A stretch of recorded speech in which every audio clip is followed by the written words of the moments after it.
Bismillahirrahmanirrahim. Assalamualaikum warahmatullahi wabarakatuh. Waalaikumsalam warahmatullahi wabarakatuh. Alhamdulillahilladzi ja'ala al-ma'had al-hidayah mahalla ta'allum wa ta'lim wa jami'i talabah fuqaha fiddin wassalatu ala sayyidina Muhammadin wa ala alihi wa sahbihi ajma'in, amma ba'du. Yang sama-sama kita hormati dan kita cintai pimpinan Pondok Pesantren Al-Falah Al-Ustaz Said Nur Sahid yang kami hormati dan kami cintai, Imam Langgar Nurul Iman Al-Ustaz Ali Mutahar yang kami cintai dan kami hormati, Sahibul Bait alim ulama yang hadir pada saat ini, yang tidak dapat saya sebutkan namanya satu persatu, namun tidak mengurangi rasa hormat saya semua. Dan yang saya banggakan, hadirin wal hadirat rahimakumullah. Berdirinya saya di sini ingin menyampaikan tausiah.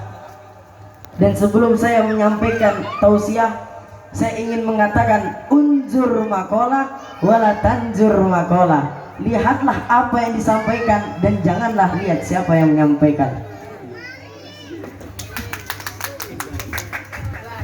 Judul ceramah yang akan saya bawakan pada hari ini adalah salatlah sebelum disalatkan.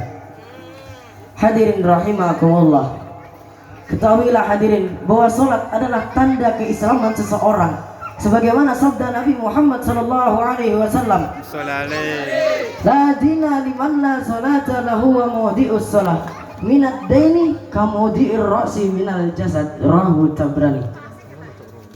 Tidak ada agama bagi mereka yang tidak melaksanakan salat, dan sesungguhnya salat adalah tanda keislaman, dan sesungguhnya salat adalah kedudukan yang agung, dan sesungguhnya salat berkedudukan yang agung. Sallu ala Nabi Muhammad. Tidak ada agama bagi mereka yang tidak melaksanakan salat, dan sesungguhnya kedudukan salat di dalam agama seseorang seperti kedudukan kepala dari jasadnya. Diriwayatkan dari Imam Tabrani. Salat memiliki kewajiban. Salat hukumnya wajib bagi setiap orang Islam yang telah berikrar menyatakan keimanannya kepada Allah Subhanahu wa taala. Dan juga di dalam Islam salat berkedudukan sebagai tiang agama, sebagaimana sabda Nabi Muhammad sallallahu alaihi wasallam, as-salatu imaduddin faman aqamaha faqad aqamaddin wa man hadamaha faqad hadamaddin. Yang artinya salat adalah tiangnya agama. Barang siapa yang mengerjakan salat, maka sungguh ia telah menegakkan salat. Dan barang siapa yang meninggalkan salat, berarti ia telah merobohkan salat, berarti ia telah merobohkan agamanya. Analogi paling sederhana tentang salat di dalam agama Islam adalah salat sebagai sebuah tiang bangunan yang bernamakan agama Islam. Apabila tiang itu rapuh atau roboh, maka bisa dipastikan bangunannya juga akan ikut roboh. Karena apa hadirin? Karena kehilangan penyangganya. Di dalam Al-Quran Allah Subhanahu wa ta'ala berfirman yang artinya, dan dirikanlah salat dan tunaikanlah zakat dan rukuklah bersama orang-orang yang merukuk. Jelas kita baca ayat Al-Quran di atas, bahwasanya Allah Subhanahu wa ta'ala menggunakan kata perintah, yang mana kata perintah di dalam Al-Quran mempunyai makna, yaitu wajib dilakukan. Di sisi lain, salat juga mempunyai banyak keutamaan-keutamaan yang sangat besar.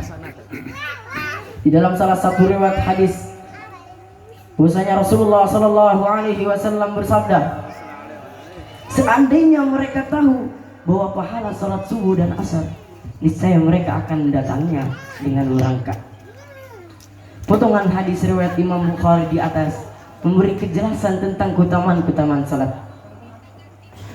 Di dalam salat subuh saja hadirin, banyak sekali keutamaan dapat kita raih. Salah satunya adalah mendapatkan persaksian langsung dari malaikat subuh. Begitu juga salat wajib yang lainnya. Allah Subhanahu wa taala memberikan kepada kita ganjaran pahala yang sangat berlimpah. Hadirin rahimakumullah. Salat di dalam Islam mempunyai kedudukan yang agung. Di antaranya yang pertama, salat adalah pembeda antara muslim dan kafir.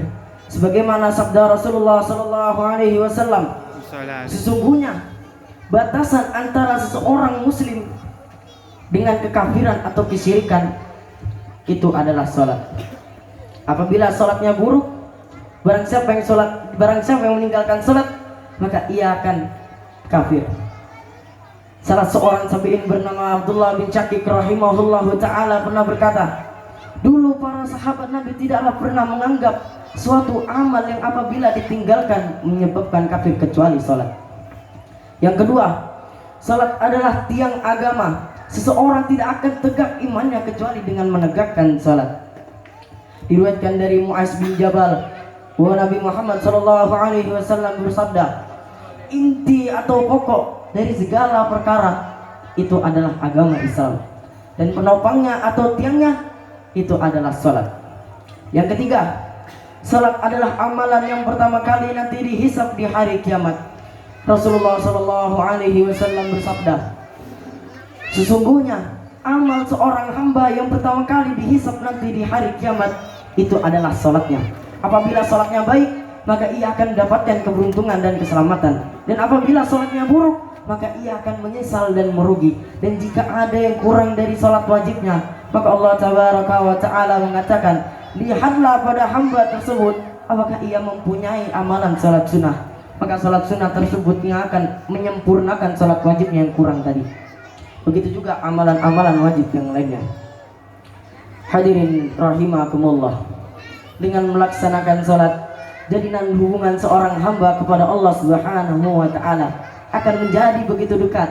Kedekatan hubungannya dengan Allah Subhanahu wa ta'ala akan membuat hatinya menjadi tentram, damai, sejahtera. Tetapi Allah Subhanahu wa ta'ala telah mensyaratkan di dalam Al-Quran bahwasanya salat yang dilakukan seorang hamba harus disertai dengan khusyuk dan menghadirkan hatinya di dalam salatnya.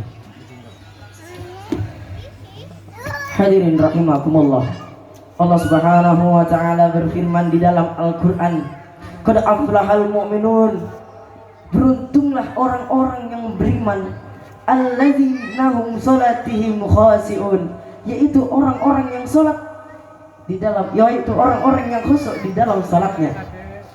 Surah Al-Mu'minun ayat 1 sampai 2. Salat merupakan, salat hukumnya wajib bagi setiap orang Islam yang telah memenuhi syarat, baik laki-laki maupun perempuan, terkecuali 3 hadirin, yaitu apa aja? Orang gila, anak kecil yang belum balik, dan perempuan yang sedang haid dan nifas. Dan juga perintah salat sendiri merupakan perintah yang langsung disampaikan oleh Allah Subhanahu wa ta'ala kepada Nabi kita, Nabi Muhammad sallallahu alaihi wasallam. Hal ini seperti yang tertuangkan di dalam hadisnya, di dalam Al-Quran, yang artinya maka dirikanlah salat. Sesungguhnya salat adalah kewajiban yang ditentukan waktunya atas orang-orang yang beriman. Hadirin rahimakumullah, betapa pentingnya Rasulullah sallallahu alaihi wasallam menegaskan bahwasanya batasan pembeda antara muslim dan kafir itu adalah salat. Hal ini seperti yang tertuangkan di dalam hadisnya dari Jabir radhiyallahu an. Saya pernah mendengar kata Jabir radhiyallahu an bahwasanya Rasulullah sallallahu alaihi wasallam bersabda, batasan antara muslim dan kafir itu adalah dengan meninggalkan salat. Adapun dosa-dosa meninggalkan salat di antara lain, yang pertama, satu kali kita meninggalkan salat subuh, itu dosa yang sama saja seperti kita masuk ke dalam neraka selama di akhirat. Itu baru di akhirat hadirin. Bahkan dikatakan sama saja seperti masuk ke dalam neraka 6.000 tahun lamanya di dunia. Yang kedua, satu kali kita meninggalkan sholat zuhur, itu dosanya sama saja seperti kita membunuh 1.000 umat Islam yang ada di dunia. Yang ketiga, satu kali kita meninggalkan sholat asar, itu dosanya sama saja seperti kita menghancurkan Ka'bah. Yang keempat, satu kali kita meninggalkan sholat maghrib, itu dosanya sama saja seperti kita berzina dengan orang tua kita sendiri. Yang kelima, satu kali kita meninggalkan sholat isya, itu dosanya sama saja seperti kita selama hidupnya dan selama apa yang dilakukannya di dunia itu tidak diridhai oleh Allah Subhanahu wa taala. Nauzubillah summa nauzubillah. Hadirin rahimakumullah. Sahabat Abu Hurairah radhiyallahu anhu pernah berkata, aku mendengar Rasulullah sallallahu alaihi wasallam bersabda, apa pendapat kalian jika di depan rumah salah seorang dari kalian itu ada sungai yang dipakai mandi 5 kali dalam sehari? Apakah akan tersisa dari kotorannya? Mereka menjawab, tidak akan tersisa sedikit pun dari kotorannya wahai Rasulullah. Maka Rasulullah sallallahu alaihi wasallam melanjutkan perkataannya, begitulah perumpamaan salat 5 waktu. Allah Subhanahu wa taala menghapus dosa-dosa karenanya. Dari ceramah di atas dapatlah kita ambil kesimpulan hadirin, bahwasanya janganlah kita sekali-sekali meninggalkan sholat. Karena apa hadirin? Karena sholat adalah amalan yang pertama kali nanti dihisab di hari kiamat. Semoga Allah Subhanahu wa taala masukkan kita ke dalam golongan-golongan yang orang-orang yang selalu menjaga sholatnya. Amin amin ya rabbal alamin. Mungkin itu saja yang dapat saya sampaikan.